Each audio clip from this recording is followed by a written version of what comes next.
morning. My name's Tim McGurthy. I'm the Executive Director of the Worcester Regional Research Bureau. Glad you could be here at the Harvard Pilgrim Pavilion at the DCU Center for part 2 of our Thinking Globally, Acting Locally series, where we're looking at the role of larger corporations in the community. The Research Bureau, for those of you who aren't familiar with us, was founded 30 years ago. We're in our 30th anniversary year in order to support good public policy and good government here in the city of Worcester and the region. I want to thank the DCU Center for hosting this event. I want to thank our panelists, Neil McDonough from FlexCon, Nick Smith from Rand Whitney, Fred Eppinger from Hanover, and our moderator, Mike Mulrain from Polar Beverages. As you all know, business plays a critical role in a community. It creates jobs, it invests in real estate, it creates economic activity and spinoff, it provides philanthropic opportunities, and it is civic leadership. It generates civic leadership. And so for us, we saw this as a critical topic for the city to embrace, the role of the business community, the role of the corporate community in the region, in the community itself, in the city. And looking at it from two levels, the role of businesses that are based here, that are located here, and per last week's topic, the role of businesses that have offices here but are located in other communities. What we want to know is why Central Massachusetts? What does this city and this region offer these companies? How do local leaders form relationships and build engagement with these companies, with the communities? And what do we need to provide? What do we as a community need to provide to make sure business stays and grows within the region? I'm very pleased to introduce Mike Mulrain, Chief Operating Officer at Polar Beverages, our moderator for today's event. Mike has helped Polar complete over 30 business acquisitions in the past 15 years, growing from $50 million in annual revenues to over $500 million today. He has led several real estate expansion projects in both Worcester and in New York, and has added 400 jobs, raising Polar's employment to over 1,500 employees. A certified public accountant by training, Mike worked for 10 years at Deloitte & Touche and 5 years in investment banking before joining Polar. Importantly, Mike serves as a member of the Research Bureau's Executive Committee and served as our chairman from 2011 to 2013. So with that, I'll turn it over to Mike. Thank you, Tim. I'm just going to spend a few minutes to tell you a little bit about Polar's business, and then we'll turn it over to the panelists. And we're also going to talk a little bit about how we interact with the city and state municipalities. Just for an overview purpose, Polar has a long-standing relationship with the city. We've been anchored here since 1882, over 130 years. The company is owned and operated by the Crowley family, and just about to transition into the 5th generation. So we go way back with the city. We view our relationship with the city as extremely important. We're very fortunate to have a great workforce, and our business today is a lot different than it was probably in 1882, but today we operate principally in 3 manufacturing facilities here in Worcester. We have a plant in Scotia, New York, which is called Adirondack Beverages, and then we have a plant in southern Georgia. We manufacture about 100 million cases of beverages, soft drinks, seltzer, waters. It's about 4 billion servings of 8-ounce glasses a year, so a lot of product. But again, our headquarters is here in Worcester, and it's really our core. As I mentioned, our employee base, if we did not have the employee base here, we would struggle. We're fortunate to have jobs in manufacturing, truck drivers, warehouse, office personnel, marketing. So we have all facets of the organization based here, and we've been lucky to have really a stable workforce with a lot of loyalty of our employee base. As Tim mentioned, we grew pretty significantly in the past 20 years, and one of the challenges for us has been with that growth comes need for space. We're based over by Holy Cross. We're kind of landlocked between the railroad, 290, and Southbridge Street, and over the years the technology kept improving where you could produce more and more cases of soft drinks per hour, but you had to put it somewhere. We manufacture about 2,000 different items here in Worcester. I mean, flavors you'd never imagine even exist, but double diet chocolate fudge. I mean, we do just about everything. but you have to store it somewhere. So we kept running out of warehouse space. And one of the things we did about 15 years ago, we really weren't sure what we were going to do. We considered, we looked at all the options. We even considered moving out of Worcester. We didn't want to do that, but we reached out to the city and actually worked with Tim's group when Tim was heading up the development office. And you know, not really sure what we were going to find, but we were impressed. We did get a lot of help from the city in looking at expansion opportunities, buildings that we frankly didn't even know existed.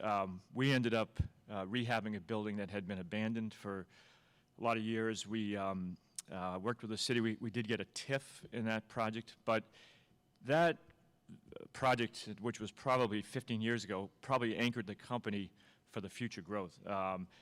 We've since expanded many more times and added more buildings, but I think if without that project, we would have struggled to figure out how to move forward. I would say the relationship with the city is a two-way street. I mean, we view as the company, we view our responsibility to the city and the state to, you know, first and foremost provide good jobs. Hopefully, keep you know, increasing the job count with good benefits, and you know, as well. Our company's family-owned.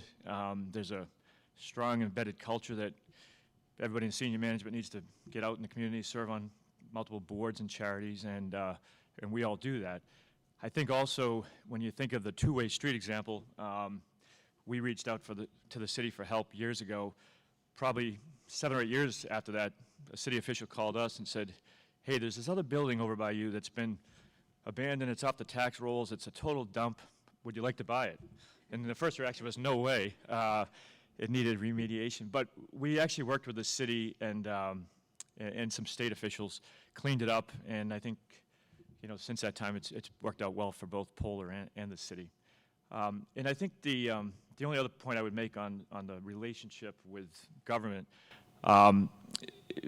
Polar, because we manufacture a consumer product, we're pretty heavily involved with a lot of issues at both the local and state level. We participate pretty heavily at the state level.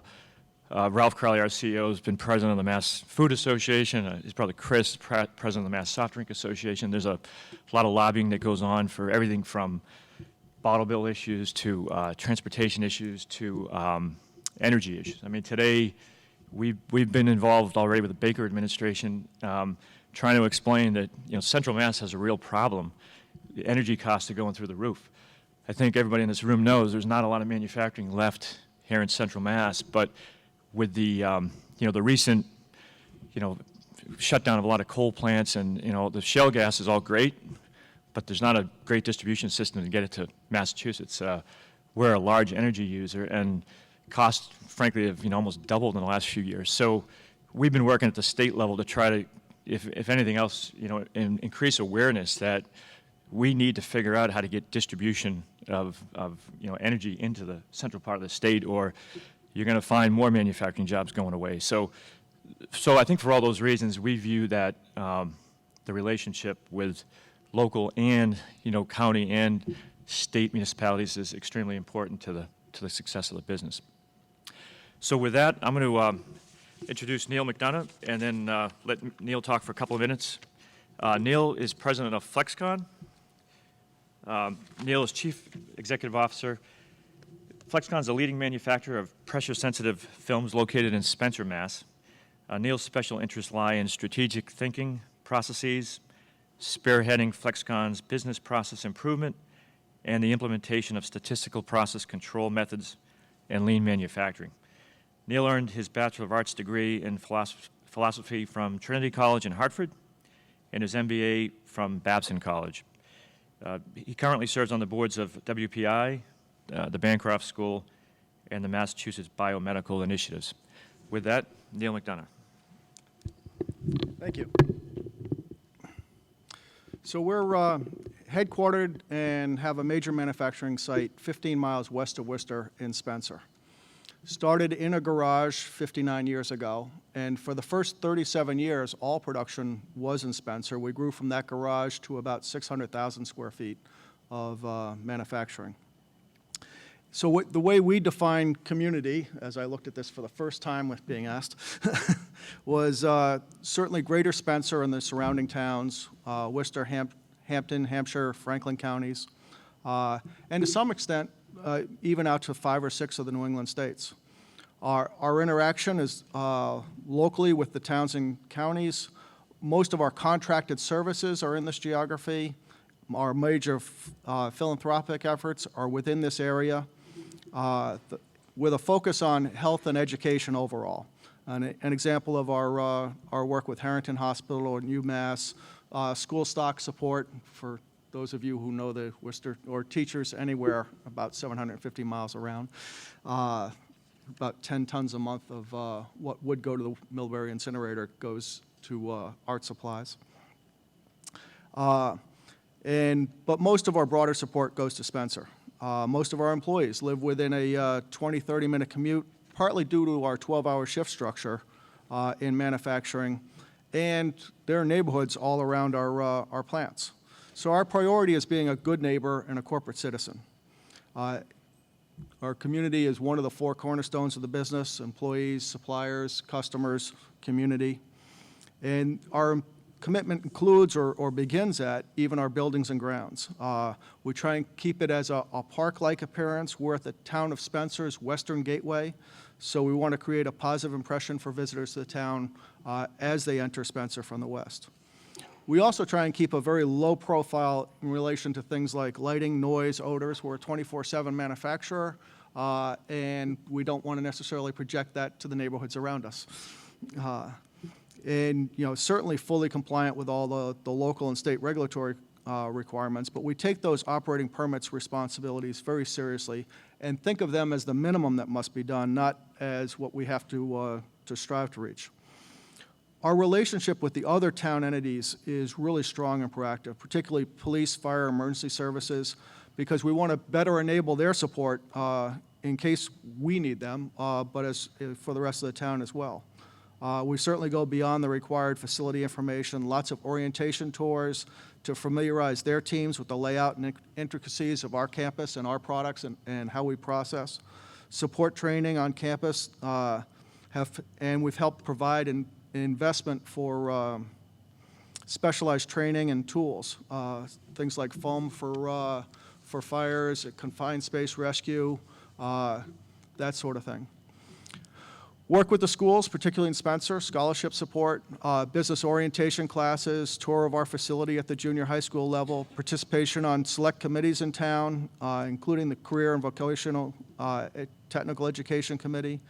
The education framework in this area is becoming a sound foundation for entry-level manufacturing jobs. Our working relationship with the town government through the town administrator and the select board has been particularly strong. A really good example is we met with the town administrator and planning resources in the concept stage for a new technology center we wanted to build in 2012, 20,000 square foot building, just so that we could understand the bylaws, other considerations that had changed since our last construction. We wanted the town's support to locate this in the center of our campus in Spencer. And it was a very successful collaboration with the town of Spencer and the Worcester-based designer and builder of the center, Cutler Associates. Another example is when we were planning an employee-suggested voluntary furlough program during the recession of 2009, we communicated in confidence our plans to help, our plans of that voluntary furlough to help the town government minimize any disruption that they were going to hear or negative concerns they might have had, because we are the largest employer in the town. And we certainly supported capital improvements to the town's transfer station as part of a long-term agreement on the management of solid waste. Some very well-executed collaborations. Work with some of the local elected representatives the state has needed. They have been and continue to be supportive of FlexCon when we need their help, which thankfully is not all that often. But their direct support has helped us obtain workforce training grants for training and improvements at FlexCon. They've helped identify state-level resources that would be available to help our business, some of the research that would have been difficult for us to do ourselves. And they attend the public events that we have. Outside of Massachusetts, we have similar relationships in other towns, but somewhat like the previous panel, it's a little different when it's directed from elsewhere, so that our major focus is here. So overall, we enjoy a generally strong and positive relationship with the community, and we have since our early days. When we first went to Spencer, one of its claims to fame was having its own welfare office. So being a growing employer in town was a real positive. And we're now the largest employer in town, the largest taxpayer in the area. But there are many needs that exist in the community that aren't easily funded today, either privately or through the town, and Spencer's not alone in this fiscal challenge. We're obviously not able to meet everything that's asked for us from the community support, but we try and do as much as we can. And the area is fortunate to have other entities to provide support, including clubs such as the Exchange Club and other community groups. Our biggest challenge in dealing with town officials and state officials is speed. Customers expect us to react quickly to opportunities, and our success often requires that speed, and the government processes don't always meet the timing that we desire. And so our focus is engaging them earlier. The challenge of that is the story is constantly changing as we're vetting it out, but we've got to engage them earlier as the story is changing. Frustrating for them, frustrating for us, but don't see another way around it.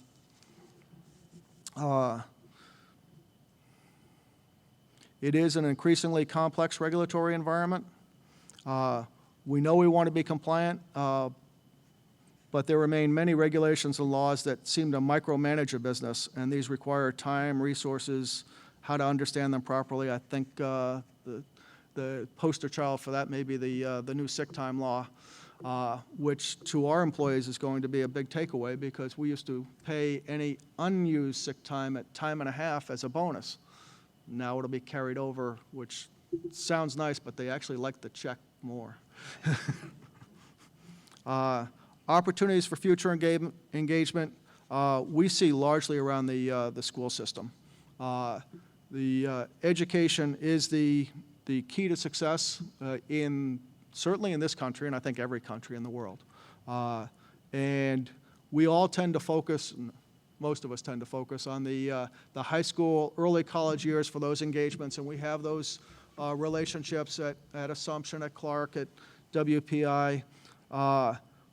In terms of bringing in some of the technical talent, we have it at the David Prouty High School and some of the technical schools for some of our manufacturing talent, but all the studies actually say grades 1 through 4 is where you have the biggest impact on somebody's future life. And as a business, it's a challenge to figure out how we can help in grades 1 through 4 launch children successfully in the future. Thank you. Thank you, Neil. I'd now like to introduce Nick Smith. Nick is President and Chief Executive Officer of Rand Whitney Container with headquarters in Worcester, Mass. Nick has also been appointed the CEO of another recently acquired company, Carolina Container, with headquarters in High Point, North Carolina. Nick joined Rand Whitney following a receipt of his MBA from Harvard Business School in 1999. While at Rand Whitney, Nick has served as Chief Operating Officer for 5 years prior to his current position and in business development roles. Prior to working at Rand Whitney, Nick had roles in operations, strategy, and business development with Rayonier Corporation from 1992 to 1997. He also served in the U.S. Army Corps of Engineers, both in domestic and overseas assignments following graduation from college, where he earned a Bachelor of Arts in Physics from Presbyterian College and a Bachelor of Science in Mechanical Engineering from Clemson University. Nick serves on the Worcester Regional Research Bureau's Executive Committee. Nick. I may need some help here. I'm going to cut over to a PowerPoint presentation, and I have an Apple and not an IBM, so we'll see if I can figure it out. I want to thank the Research Bureau for inviting me to speak today. I spoke last year, and I think for us, it's the starting point. As we got the agenda for today, I kind of struggled a little bit. Okay, where do I start with? And I think for us, I try to explain what we're doing, and even when I explain it internally to our employees, nobody really understands kind of how we're built, where we're going, and I think you're going to get a feel for that over the next 5-6 minutes, and then I'll touch in the last 3 or 4 on what we're doing in Worcester. But I was going to start off with really who we are. So we're part of the Kraft Group. We're one of the less glamorous segments of the Kraft Group, but we've been in business the longest. So we were founded here in 1938 in Worcester.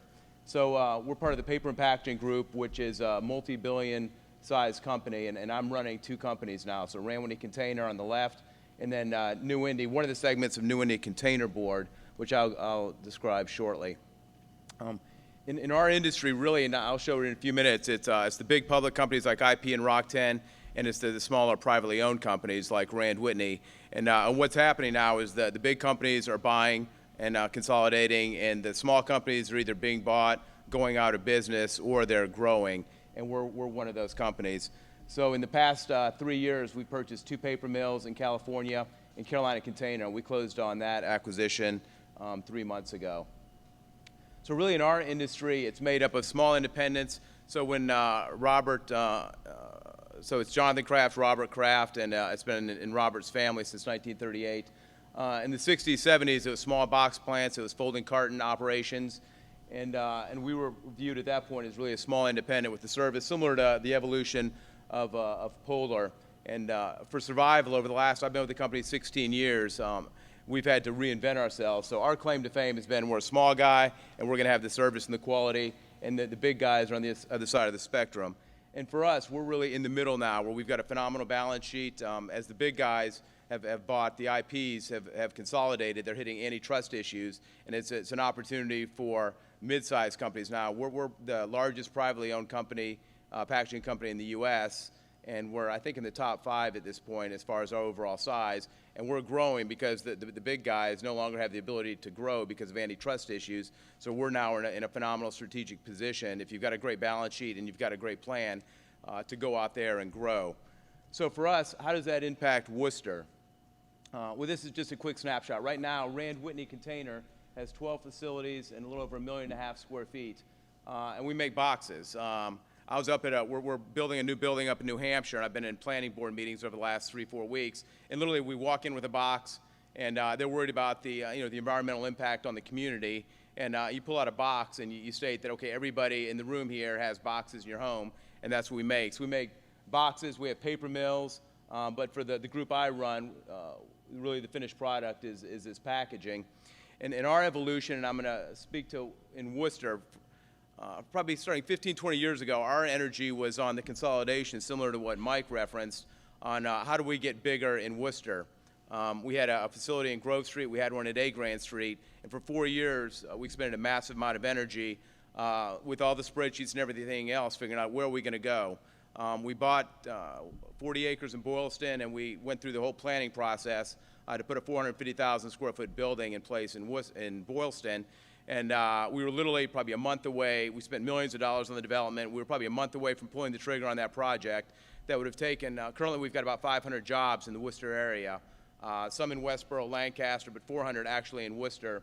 And we were probably a month away from pulling the trigger on that massive project. That would have taken a fairly significant portion of those jobs out of Worcester. And for us, 2 things happened. One, the economy forced us to hit the pause button, but I think for us, we started working with Tim and Mike O'Brien over the last 10, 15 years. We need space. We've currently got probably 2.5, 3 million square feet of space. If you don't have space, you're not going to be strategically relevant. There weren't great options. The steel building, 150, we looked at that project. Somebody's taking it on now, but that's a project we looked at. So for us, the evolution in the last 10 years is we've made the decision we're going to put our stake in the ground here in Worcester. And Sue just mentioned this morning, we're swapping out the roof on 150 Grove Street, which is an old mill building across from the fire station. Jonathan asked me 3-4 months ago, are you absolutely sure? We're doing 5 real estate deals in the next 3 months, so I'm constantly buying buildings, selling buildings. Jonathan asked me, okay, if I'm going to greenlight this fairly expensive project, are you going to commit that you're staying in Worcester? And he's heard all my different iterations over the last 10, 15 years. And at this point, we're absolutely committed. So we've got 300 jobs over at Grove Street. We're replacing the roof. We're rehabbing the bathrooms. We're building out labs, and we're investing there. But we're also we're buying a building tomorrow, the old National Envelope building next to us on A Grand Street, Greenwood Street. Two of our customers, and this is the reinvention. 15, 20 years ago, our customers were Ethan Allen, it was the plastics companies, it was the consumer durables, the refrigerators, it was the shoe guys. We now own the building up in Lancaster that was the old Rockport Distribution Center. That was a massive customer at one point. The building we're buying tomorrow, we've been stuck for over $1 million by the two companies that have filed for bankruptcy. And the good news is we're now the recipient because the holding company that has that asset's made the decision they want to sell the asset. So we're buying it tomorrow. So to some degree, we're benefiting from what's happening from a building perspective. We bought the 200,000 square foot building in Westboro 5-6 years ago, and that used to be Bose and Flextron. In the heyday, Bose had 500 jobs. Flextron never really moved in, but for us, we were able to go in and take advantage. So I think the theme as I'm speaking to ownership is that we can't complain about the economy. We've got to take control of our own destiny. The Northeast region is by far the worst region in the entire country, bar none, for what we do, which is manufacturing. You can stack up 10 boxes and compare this region to other regions, and it's not even close. But for us, there's still customers up here. So now our focus is turned away from a lot of these other companies that are out of business, and it's the medical device industry. It's EMC as one of our largest customers. It's IBM. It's the defense industry. So we've turned our focus, and we purchased 4 companies in the last 3 years. We're going to be buying 2 more companies here in the next 3 months. So for us, if you've got the balance sheet, if you have the right strategic plan in place and the ability to execute, then you can actually take advantage. So for us, and I'm going to circle back to the role of Worcester here in a second. Carolina Container we bought 3 months ago, and the reason I've got so much detailed information of how challenging it is up here competitively versus the other regions is now we own a company in the Southeast. They're in North Carolina, South Carolina, Virginia, and Kentucky, and it is shocking. Something like FMLA, they don't even know really what that means. So for us, the things up here, whether it's Connecticut, trying to get through from a development perspective, whether it's Mass, whether it's Connecticut, I'm kind of experiencing up in New Hampshire now as we're trying to move forward with a fairly large project in a fast-track basis. Years ago, I worked in Georgia, and literally, you go to the town, nobody even really talks about what wetlands are, and you just get something approved and you go. Up here, literally, it can be a 3, 4, 5-year process. One of the learning points for us up in New Hampshire, it took 9 years to put a Walmart in Seabrook, New Hampshire.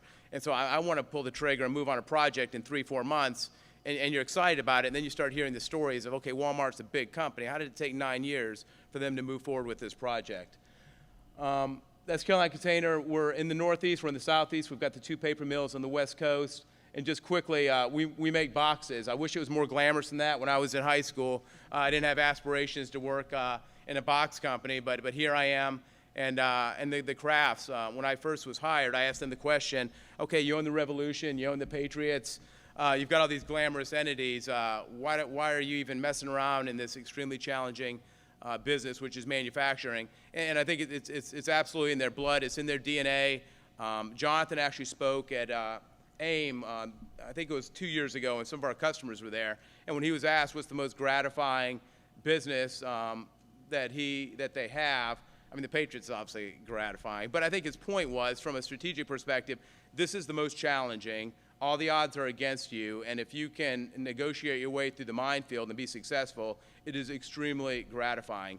So for us, I think the most exciting thing I've experienced, I'm not from this area. I grew up down south. I moved up here 18 years ago, and I've kind of learned, Worcester's grown on me, just being honest. And for us, I think we were indifferent on where we had operations. Right now, we currently have operations in probably 15 towns.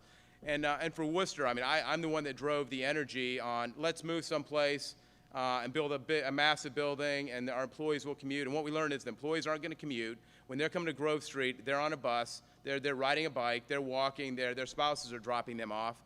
So now our priorities changed. We're rehabbing that building. At this point, we're going to end up with about 500,000-600,000 square feet in Worcester, and this is essentially our strategic stronghold that we're going to build from. But the challenges are immense, and for us, it's the employee side of it.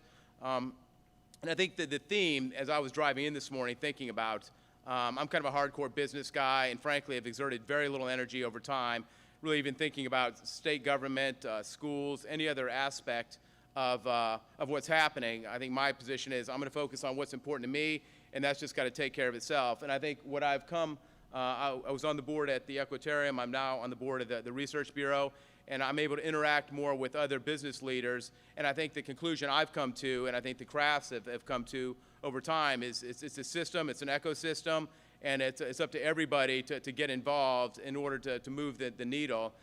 So I think as far as Rand Whitney, we're a very flat organization.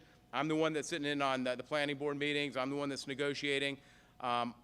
We like it that way, but it definitely means you have bandwidth issues. So some of the things that Neil talked about, frankly, are aspirations of ours to get better at and do a better job. But I think we're doing it, and here's quickly some examples. We've got a relationship with Worcester Tech. Right now, we're struggling. Literally, it's mechanics, it's electricians. We've been looking for 5 years to find qualified positions. We had at the stadium, they've hired internal experts now to help us go out and acquire talent. I never thought that would have been an issue, but it's an issue. And frankly, I gave somebody the example yesterday, just short of letting an electrician bring his pet to work, I'm willing to offer any kind of perk imaginable. People don't want to work weekends now. I mean, in our industry, we're 5-6 days a week, and for maintenance, you've got to be able to come in on weekends. And we're being told for quality of life, that's not an option. I had a meeting with Straight Ahead Ministries here a few weeks ago. We're changing our tactics. So now it's getting involved in the community. It's figuring out if there are organizations that are working from a rehab perspective to integrate folks in the workplace.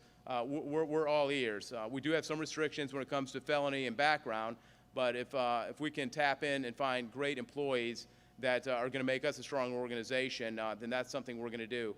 We're getting more involved with the arts and everything else in the community. So I think what we recognize from the schools, we've got a relationship with Assumption right now where we average about 8-10 interns a year. A lot are from WPI, Holy Cross, Assumption, and now we're a pipeline for young people. So we're bringing them on board as interns, and in many cases we're hiring full-time jobs. And I'm excited. The trend 5 years ago is they're going to all move into Boston and commute. And now what we're finding is some of those that actually lived in Boston, those young people, are actually moving out here to the Shrewsbury, Worcester area. Some of the recent folks we've hired are actually getting apartments in town. And I tell you, 10 years ago, and this is just being honest, I feel like sitting down with them at lunch and saying, okay, what part of Worcester are you going to move into if you're coming in from outside the area? And now I'm not as spooked as I was even 10, 15 years ago as far as the young people coming into the city. So I think for us, what I'm excited about is the role that Worcester's playing. It's not just another city. It's an extremely important city. Similar to Mike, we don't have a lot of customers. So we're not here because our customer base is here. We're here because of really what the city has done, what the leadership has done, the progress that's been made on the front of the schools. And I think from a cultural perspective, that's absolutely critical. My wife and I live in Grafton, and we're coming in here far more often than we used to. We lived in Boston before, and it was always we're going to bomb into Boston. And now it's coming into Worcester. So for us, I'm excited about where we're at. We've committed to ownership. Jonathan's going to be speaking at the annual meeting here in 3, 4, 5 months. And I can tell you, if Worcester and this community was not doing a great job, and if we didn't have a very high level of confidence that this is where we're gonna put our stake in the ground and grow from, we wouldn't be making the investment, and I wouldn't be asking Jonathan to play the role that he's playing. So that's all I have, Mike. And how do I get it back on the other one? Thanks. Thank you, Nick. I know we're going to have a Q&A session afterwards, and everyone probably wants to ask Nick about Tom Brady's upcoming interview with the commissioner, but as you can tell, Nick's pretty passionate about boxes, so please ask about boxes. Okay. Next, I'd like to introduce Fred Eppinger from the Hanover. With more than 25 years of experience in the insurance industry, Fred brings a unique perspective to the Hanover. Since joining the company in 2003, he has focused the energy of the organization on becoming a world-class property and casualty insurance company. Under his direction, the Hanover has implemented a broad and successful restructuring effort, strengthening the financial and operational foundation on which it is building its business and creating a distinctive property and casualty company. Today, the Hanover is a leading national insurer with a regional approach, but with an international reach. It is one of the largest property and casualty organizations in the United States, writing more than $5 billion in premiums per year, and one of the 40 oldest companies on the New York Stock Exchange. Before joining the Hanover, Fred was a senior executive with the Hartford Insurance Group and a senior partner at McKinsey & Company. At McKinsey, he focused on critical strategy, operational, and organizational issues for clients in the insurance and financial services industries. Fred earned an undergraduate degree from the College of the Holy Cross and an MBA from the Tux School of Business at Dartmouth. Fred Eppinger. Well, my job is to make sure that Nick thinks Worcester is less scary. For me, I think most people know the company. We are 163 years old. We are one of the 40 oldest companies on the New York Stock Exchange, and it's been a tremendous journey. I'm the 16th president of the company, so it has a long tradition. I had the opportunity to grow up in Central Mass, in Spencer, actually.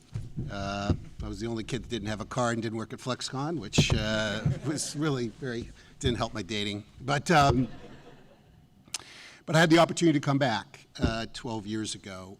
The company was a tad troubled when I was there, when I came. And we've been very fortunate since. So the company is $5.5 billion now. We're $4 billion in the United States, about $1.5 billion internationally. We're in every state now. We're probably one of the 2 or 3 fastest growing property and casualty companies over the last 5 years in the country. We have 5,300 employees, 4,000 in the United States, 4,500 probably in the United States. And Worcester's our home. Worcester's been the home of the company forever. We were on Main Street at the banner of State Mutual, and then became All-America, and then went back to the original name of the PNC company, Hanover. I rebranded it a few years ago. So we've been pretty fortunate. We've doubled the employee base in Worcester in the last 5-6 years. We probably have 2,400 people if you include some of the outsourced partners that are on site at our campus. And so, our involvement, for people who kind of know our company, our involvement in the city and in the area is pretty extensive. We consider it enlightened self-interest. We are a professional service firm. We hire professionals. Our gating factor is attracting people here, particularly young professionals. And young professionals like urban settings, vibrant urban settings. And so we care deeply about the community because we think our professionals are better if they think beyond themselves. So it's a big part of our culture. And so the community aspects of it and the giving back aspects are just a natural part, have been for a long time at the company, but it's kind of now one of our distinctive features. I mean, a lot of big public companies talk about the constituents of, the shareholders and the employees and the communities. We kind of live it. I have probably 90 executives that are on boards of organizations in the community. We are one of the 5 leading contributors to the United Way in the country as far as participation. We have about an 87% participation. And so there's an environment of involvement in our institution that's kind of interesting. And it's one of the things that, by the way, helps us attract young professionals. It's a big thing for young professionals right now, and we didn't do it for that reason, but it is a big thing. We're obviously a very highly regulated. All my colleagues we're all regulated, but because I think I feel we're the most regulated, but now today maybe I don't feel that way. But and so, in some ways, our touches to the state and the federal government and to the city are pretty extensive because of that. And so we have a kind of complicated relationships with the communities we're in. But I guess at the heart of it is that we have a philosophy of making the communities stronger that we participate in. We do that surely through our foundation. Our foundation contributes, probably $2 to $3 million a year to the communities we're in. And we have 2 or 3 places like Worcester that we have significant. London and in Michigan we have a lot of employees. Then the rest are kind of scattered a little bit. But we are very much committed to the communities we're in. And so we think about things, much like the colleagues on the panel, that how do we move the needle? It's all about impact. And clearly we've picked some ways to do that, particularly around education. We're very proud that we touch over 2,500 kids in the public school system through AVID that helps kids get into college.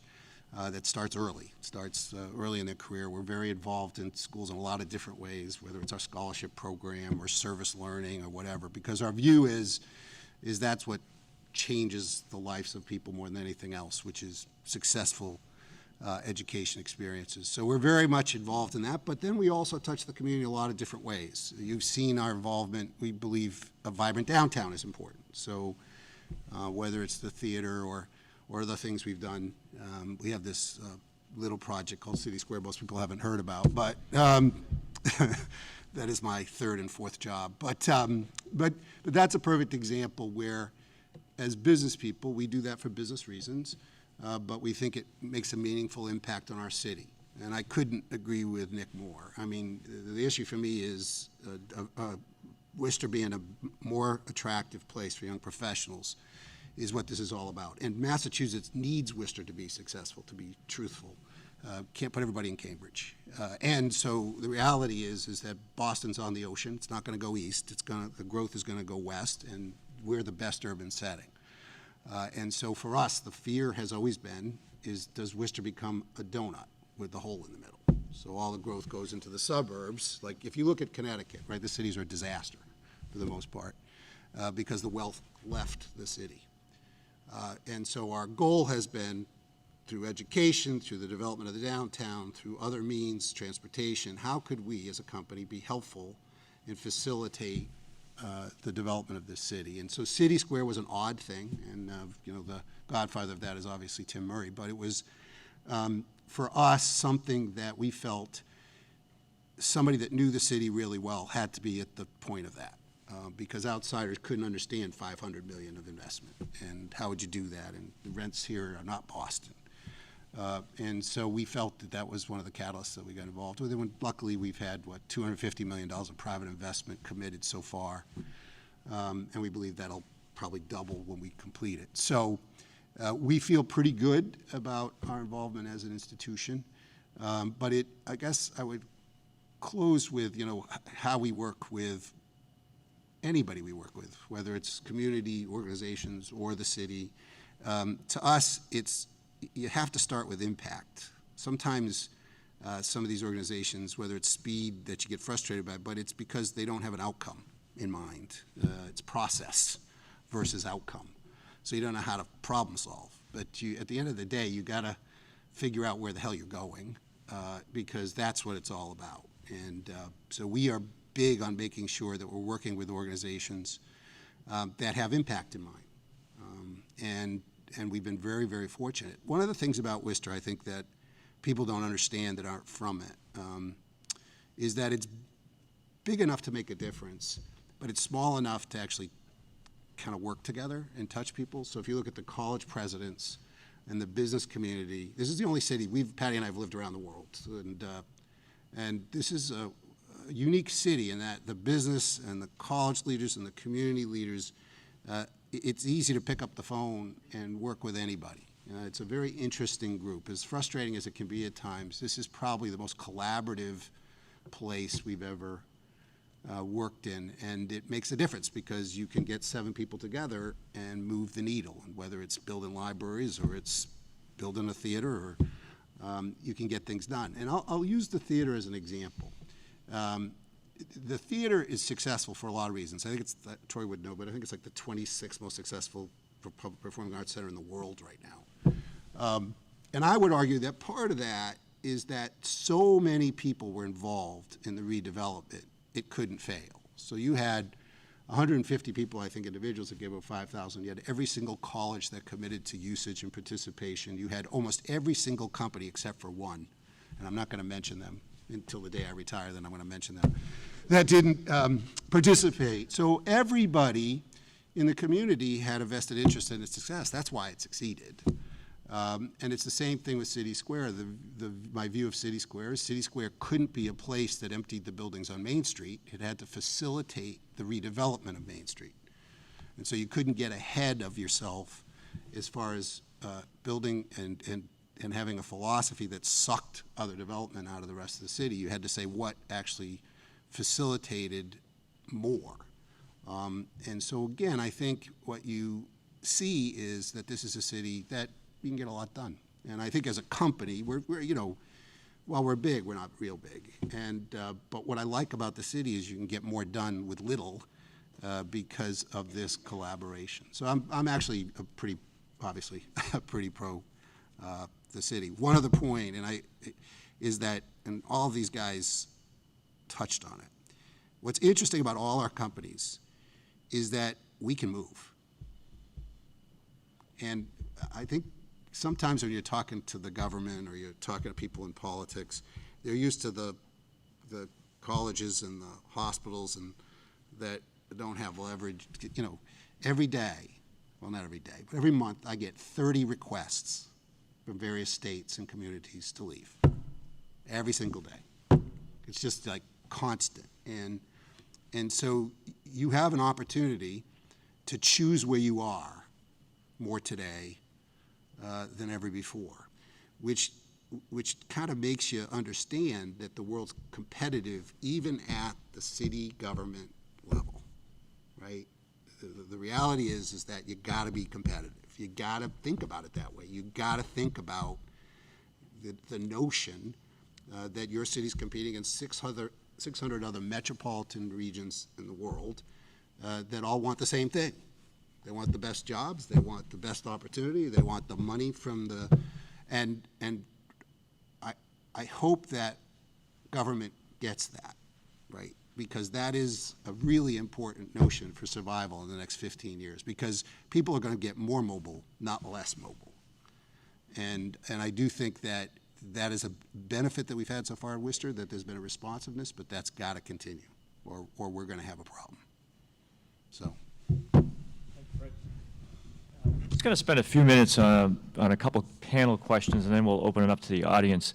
I thought I might just follow up with Fred on maybe one of the last points you were making. I mean, I can only imagine sitting in your chair, as large as you are, and how many states you operate in, the asks must be pretty significant. But from and like all the projects that, you know, we thank you for in the city of Worcester, I'm curious, do you get the asks from the community and the municipalities? I mean, and do you see it, you know, more here than other places, or are there other states that are coming to you saying, we want you to do this? See, Massachusetts is the least coordinated of any state, I think, in the union around business development. I think they compete against each other, kind of, and I'm not just talking locations, I'm talking departments, parts of state government. I mean, I think it's the least coordinated place in the world. Because I don't think there is a strategy that's comprehensive about what they're trying to do. There's some, and again, when Timmy was in local government, they had the thing about the urban centers, which I think is the key, to tell you the truth.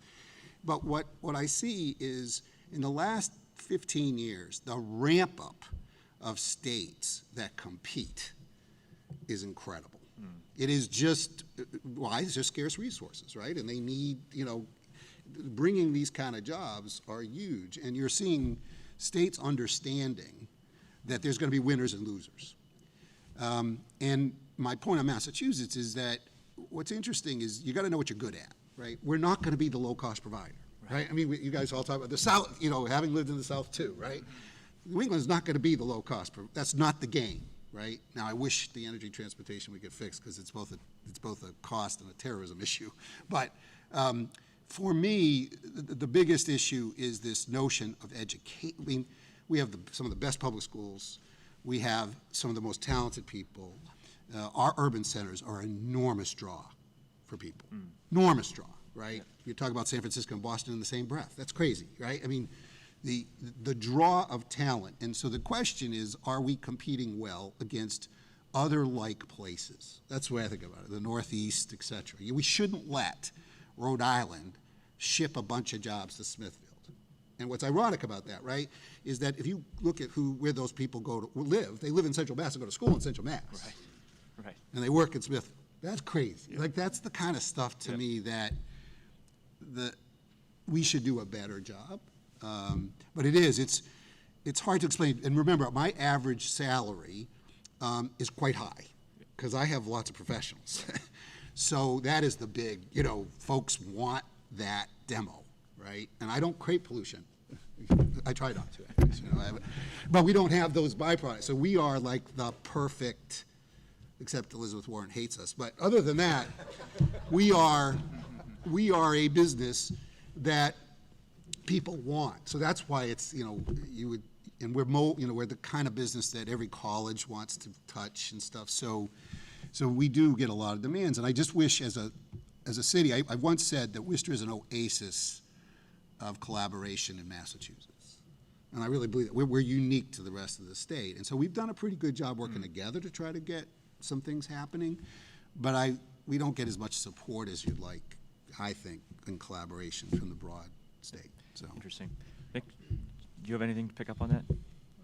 No, I think you covered it pretty well. and I will say at the one point, and I'm not going to throw any towns out, but we're meeting with a bunch of towns in New Hampshire, and it's just kind of shocking to some degree how even unorganized they are. But we had an experience 8-9 years ago.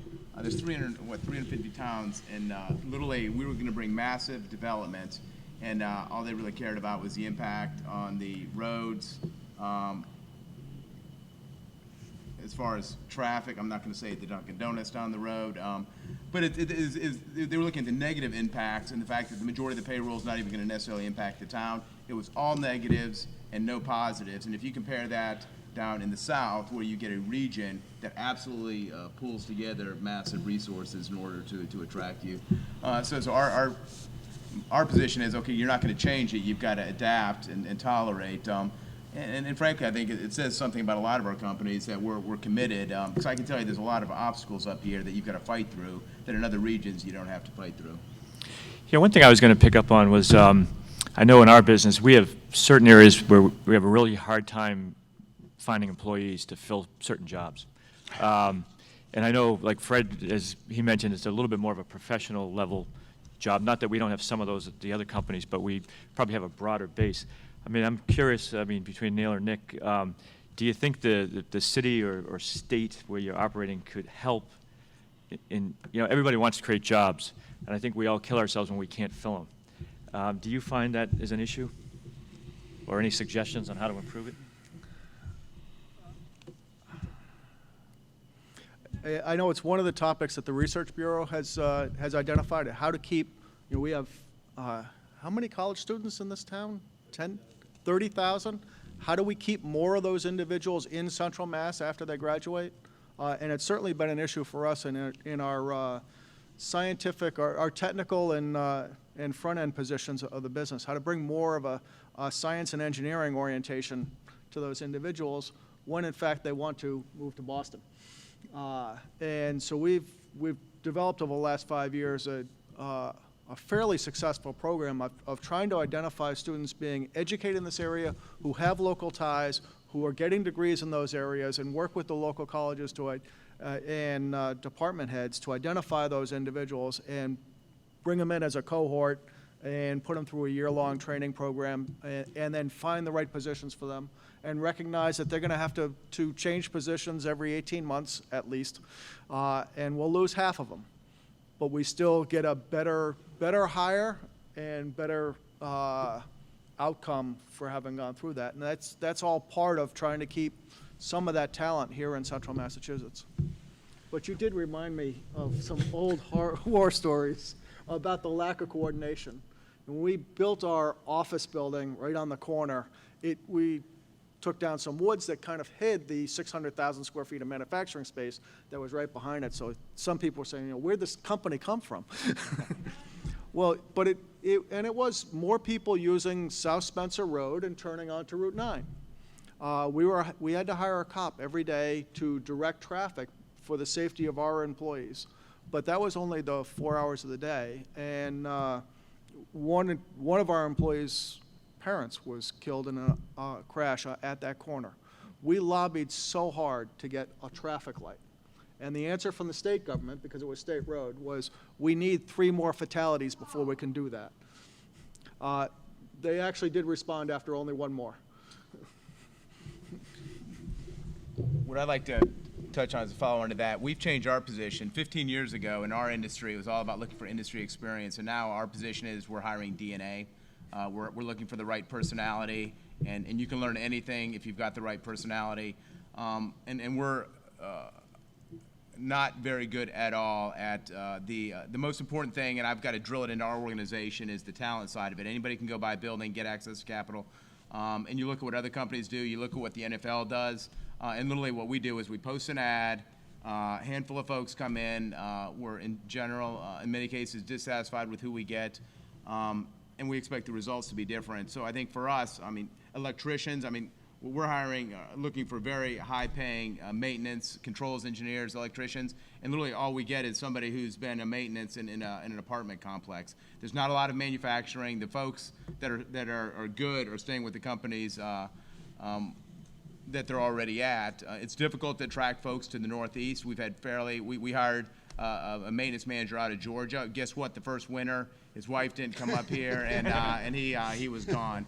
So we've got all these other challenges, but I think for us, we've now hired more expertise at the stadium, and we've got to become more intentional about this. So in an ideal world, there's a pipeline of 6, 7, 8, or 9. It's Worcester Tech. Great students there. We think we're a great long-term opportunity for those students. So that's a pipeline. So we've got to get more engagement there. I referenced last week where there's some not-for-profits that are really trying to identify and find the diamonds in the rough for folks that are trying to get a start. We're hiring a lot of ex-military, so we've opened up that channel. So for us, we've got to figure out how to do things differently. We're not very good at it. I think if the city, if the different colleges have some ideas, and some of it's the college graduates, but there's a lot of other channels. And for us, if we're going to be successful 10, 15 years from now, we've got to solve this piece of it, because frankly, this is a pretty challenging piece, and we've seen how it's become dramatically more difficult today versus even 3-4 years ago. 3-4 years ago, when we were coming out of the economy, we were in the driver's seat. I can tell you right now, that's absolutely not the case, and hopefully the economy keeps humming along. That's not going to get any better. One thing I just want to comment on, because again, we have a lot of technical people too from a math, science point of view, and obviously technology folks and database folks, et cetera. And this is something that Tim Murray started when he was in the government.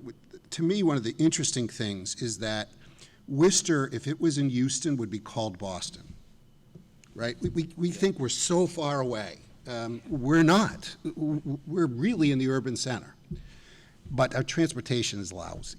I mean, the train service, to me, what's wonderful about Massachusetts, as far as Western and Central, is it's affordable. There is a place with good education and affordable living somewhere close to here. And if we were connected more, just in a more efficient way to Boston, through the trains being a lot better, we would be an urban node, more of an urban node. And if you look around the country and you look at the success of a Hoboken or a lot of these urban nodes are all about transportation, right? It's more affordable, and that's what's going to get the good educated technical kids who have choice. I mean, these are the people that have choices. And I do think that this is what I mean by kind of a holistic approach, because we start with a lot of great schools with a lot of talent. We don't keep them. And the question is, how do we do a little bit better? And again, I'm biased, but I do think this whole urban center thing, every stat you look at, kids and good talent, they don't want to live on 495 on a strip mall, right? I mean, more and more, it's somewhere close to an urban center that's convenient, you know? So I think that's a big part of what we need to do. Thanks, Fred. We have a few more minutes, so we'd love to open it up to questions in the audience, if anybody has any for a particular panelist or panel in general.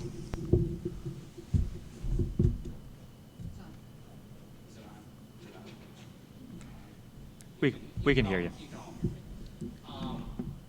Great presentation.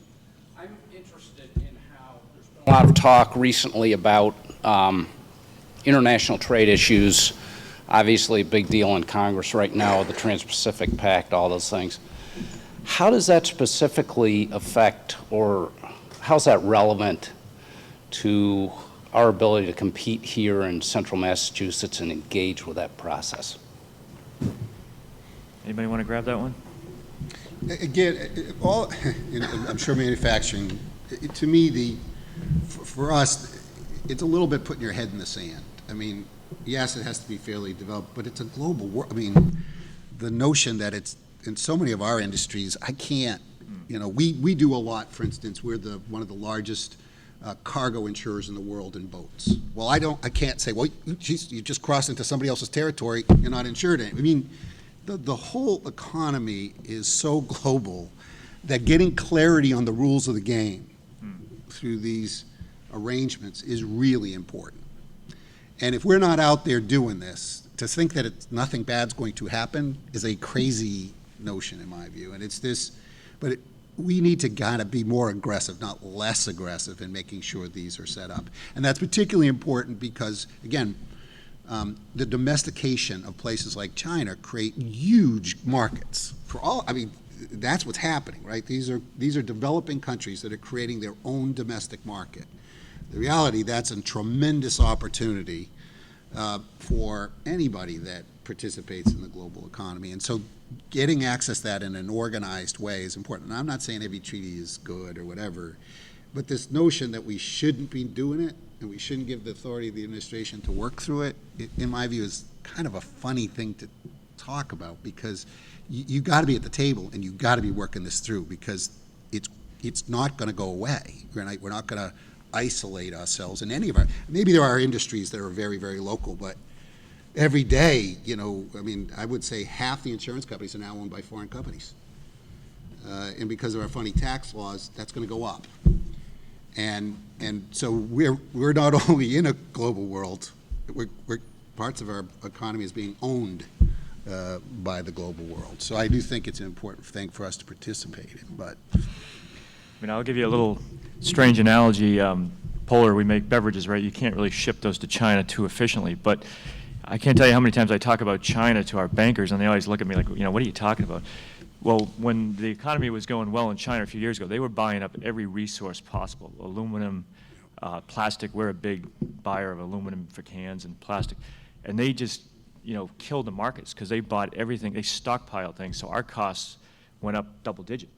And, you know, without some type of these trade pacts that try to get an even playing field, you're going to find this happens. I mean, right now, the economy there's down so that we're not having as big of an impact. But it happens all the time, and it's only going to happen more, right? I mean, the whole world's getting smaller. So, I mean, I would agree that we're going to need this going forward.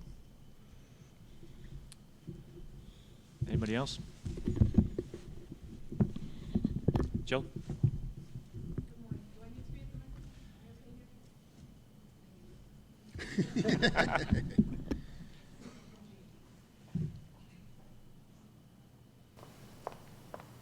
Good morning. I'm Jill DeGillis. I'm the Executive Director of the Worcester Community Action Council, and we are the federally designated anti-poverty agency for Worcester and 43 communities in central Massachusetts. I wish we weren't needed. I wish we could close.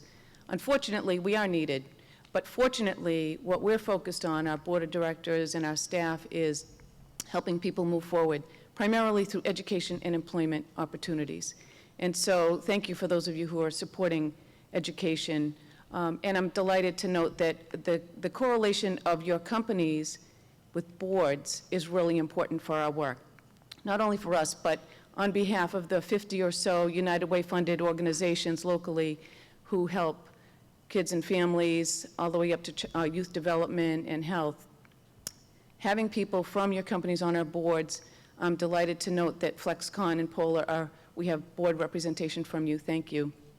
Fred, your work with schools and children, the families we serve here, is ever more important. So please, if I could ask you to continue to do that or do it more. We all need that, not only our organization, but the others. And as noted, education and employment, whatever you can do to support that for people to be able to move forward and have livable wages, good jobs, who live here, that's really a key to the success of the people really trying to help move forward to self-sufficiency. So thank you all. Thank you, Jill. As you look at, you're all companies that are very engaged in the community.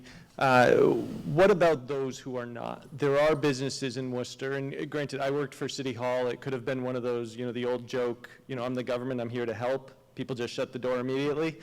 But what about those companies that choose not to engage, both with government and with the community as a whole? There are those out there. What do you think they're losing by not engaging, and what do you think the community is losing by their lack of engagement?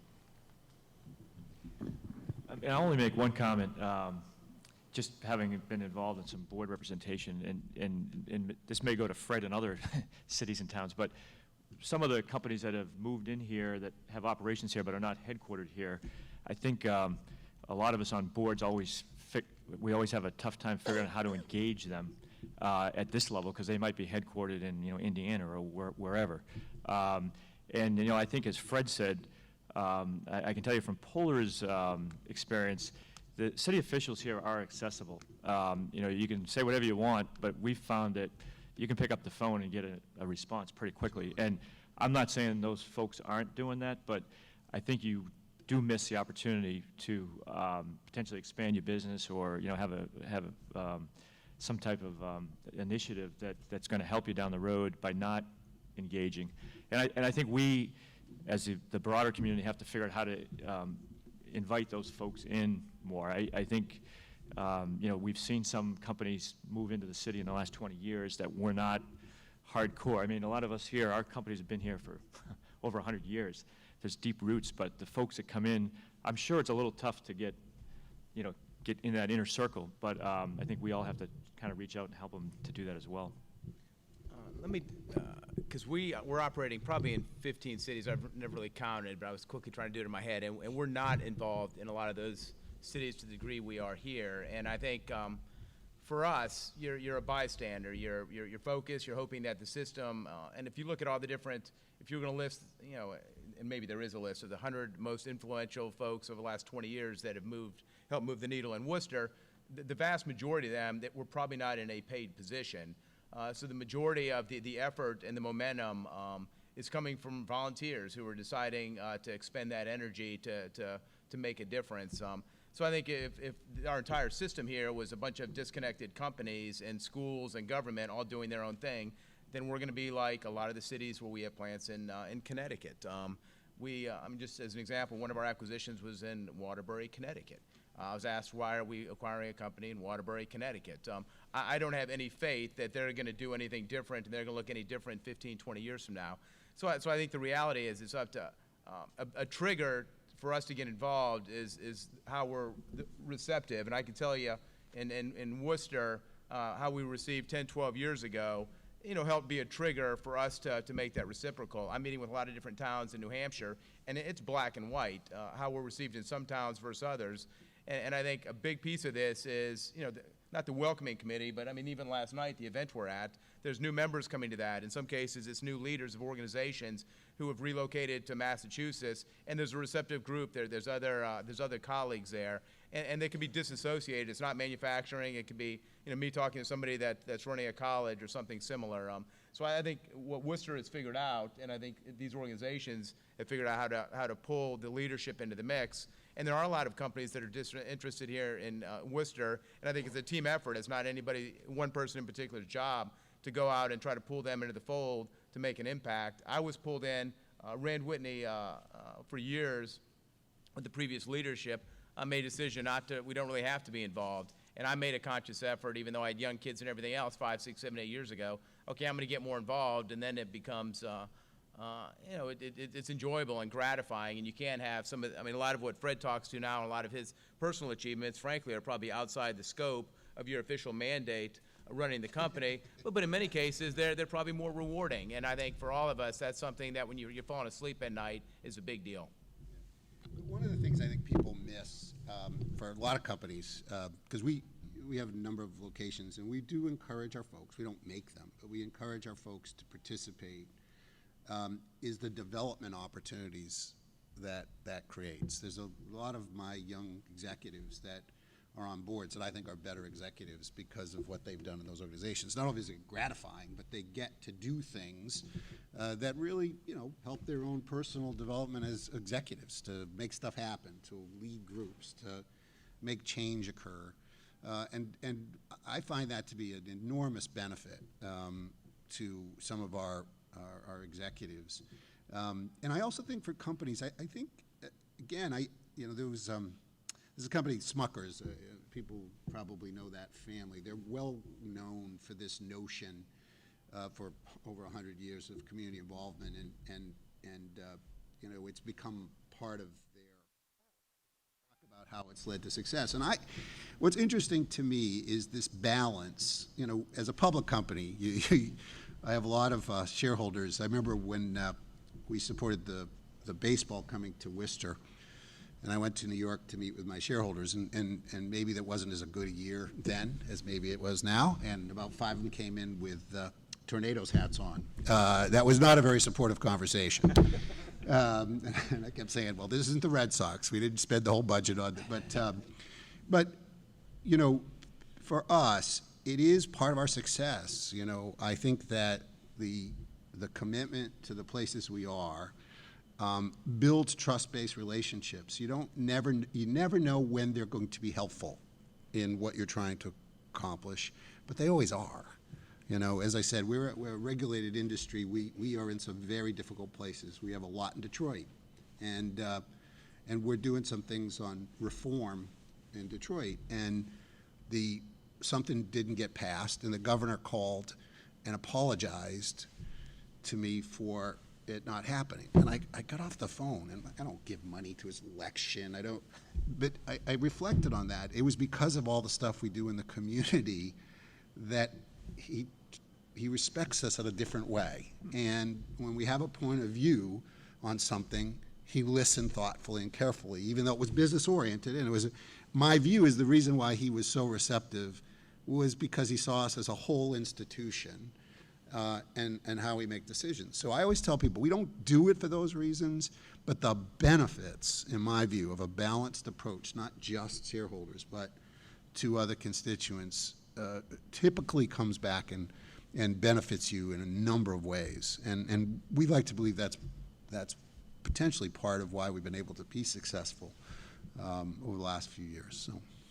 I'd like to pick up on one piece of what Fred was talking about. And Jill was very nice to compliment us, but the reality is when you're serving on those boards, you're getting a lot of direct interaction with some extremely talented executive directors, headmasters, president of college.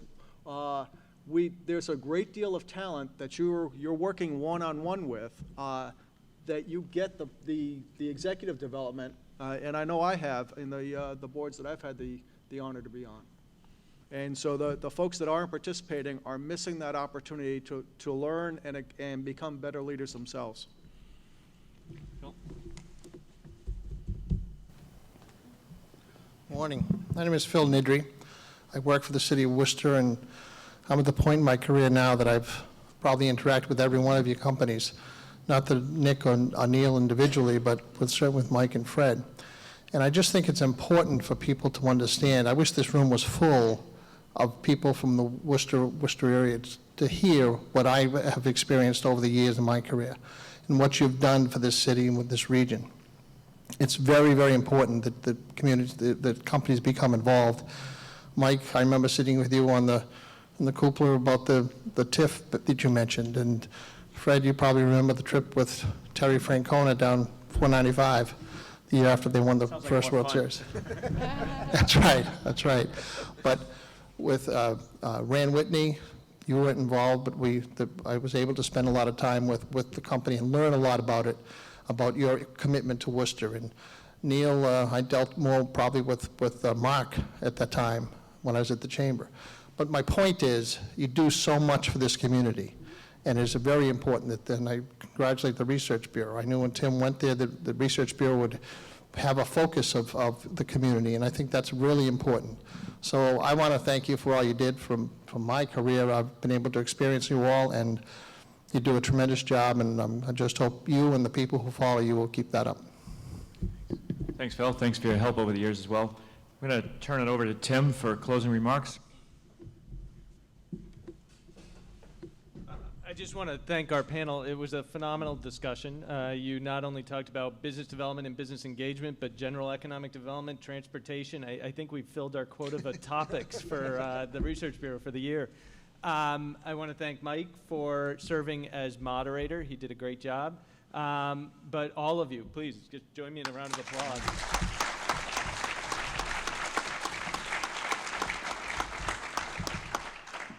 As Phil mentioned, a part of our mission and what this series has been part of is an effort to look at how non-governmental actors impact the community and governance within the community, engagement with the community, and that's something we'll continue to look at the Research Bureau over the coming year and going into the future.